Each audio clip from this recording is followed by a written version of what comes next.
நம்ம சேனலேருந்து தொடர்ந்தாப்புல நீங்கள் வீடியோக்களை பார்க்க நினச்சிங்கன்னா இதுவரை நம்ம சேனலை சப்ஸ்கிரைப் பண்ணுங்க கீழே பெல் சிம்பல் இருக்கும் அதையும் கிளிக் பண்ணுங்க.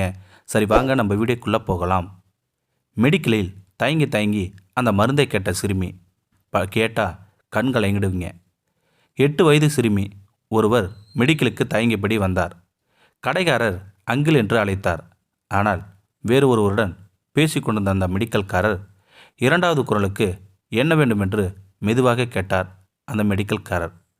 அப்போது அந்த சிறுமி, என்னோட அண்ணனுக்கு உடம்பு சரியில்லை, மருந்து தாங்க என்று அழுது கொண்டே கேட்டார் அந்த சிறுமி.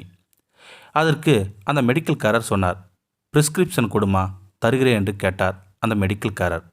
அவர் கேட்டதும் புரியாமல் நின்று கொண்டிருந்தார் அந்த சிறுமி. தன்னிடம் இருந்த உண்டியலை நீட்டி, இதில் உள்ள காசுக்கு தாங்க அங்கிள், பத்தலன்னா வீட்டுக்கு போய் எடுத்து வருகிறேன் என்று சொன்னார் அந்த சிறுமி. மருந்து மட்டும் தாங்க அங்கிள் என்றார் அந்த சிறுமி. அந்த மெடிக்கல்காரர், மருந்து பெயரை சொல்லுமா, தருகிறேன் என்று கேட்டார் அந்த மெடிக்கல்காரர். கடைக்காரர் கேட்டும் ஒன்றும் புரியாமல் அழுது கொண்டே இருந்தார் அந்த பெண். சரிம்மா அழாதே, மருந்து பெயரை சொன்னால்தான் மருந்து தர முடியும் என்று சொன்னார் அந்த மருந்து கடைக்காரர். அந்த சிறுமியோ யோசித்து மெரிக்கல் என்று கூறியது. கடைக்காரருக்கு ஒன்றும் புரியவில்லை. அப்படி எந்த மருந்தும் இல்லையம்மா என்று சொன்னார் அந்த மெடிக்கல்காரர். மெரிக்கல் தான் அங்கிள், டாக்டர் சொன்னார், அது இருந்தால்தான் என் அண்ணன் பிழைப்பானாம் என்று அழுது கொண்டே கூறியது அந்த சிறு பெண். அப்போது கடைக்காரரிடம் பேசிக்கொண்டிருந்த நபர், அழதே பாப்பா என்று அருகில் வந்தார். உன் வீட்டுக்கு என்னை அழைத்துச் செல், டாக்டரிடம் பேசி நான் மருந்து வாங்கி தருகிறேன் என்று சொன்னார் அந்த மெடிக்கல்காரர் நண்பர். உடனே அந்த நபரை அழைத்து கொண்டு வீட்டிற்கு சென்றது அந்த சிறு பெண். பெற்றோரை சந்தித்து விசாரித்தார் அந்த மெடிக்கல்காரர் நண்பர்.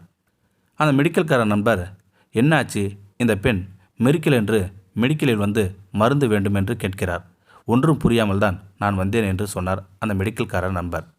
தனது மகனுடைய இதயத்தில் 5 அடைப்பு இருப்பதாகவும் அது சரி செய்ய வேண்டுமென்றால் லட்சக்கணக்கில் செலவாகும் என்று கூறிவிட்டார் டாக்டர் என்று அழுது கொண்டே கூறினார் அந்த தந்தை.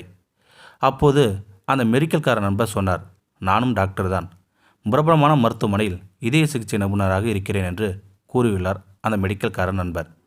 பின்னர் சிறுவனின் அறுவை சிகிச்சையை நான் பார்த்து கொள்கிறேன் என்றும் செலவு முழுவதையும் நான் பார்த்து கொள்கிறேன் என்றும் கூறி சிறுவனை அழைத்துச் சென்றார் அந்த மெடிக்கல்காரர் நண்பர். அறுவை சிகிச்சை வெற்றிகரமாக முடித்துவிட்டு சிறுவனையும் அந்த டாக்டர் காப்பாற்றினார். அப்போது அந்த தந்தை சொன்னார், கடவுள் போன்று என் பிள்ளையை காப்பாற்றினீர்கள் என்று பெற்றோர்கள் நன்றி தெரிவித்தனர். ஆனால் அது என்னால் இல்லை, உங்களுடைய மகளால் தான். காரணம், ஏதாவது மெரிக்கல் நடந்தால்தான் பிழைப்பான் என்று டாக்டர் கூறியதை மருந்து என்று நினைத்து கொண்டு மெடிக்கலில் வந்து கேட்டார் அந்த சிறுபெண். அதனால்தான் நான் இந்த உதவியை செய்தேன் என்று சொன்னார் அந்த மெடிக்கல்காரர் நண்பர். அவளுடைய அன்பு தான் என்னை உதவ வைத்தது, யாருக்கு என்ன செய்ய வேண்டும் என்பது இறைவனுக்கு தெரியும் என்று கூறிவிட்டு அந்த டாக்டர் அங்கிருந்து சென்று விட்டார்.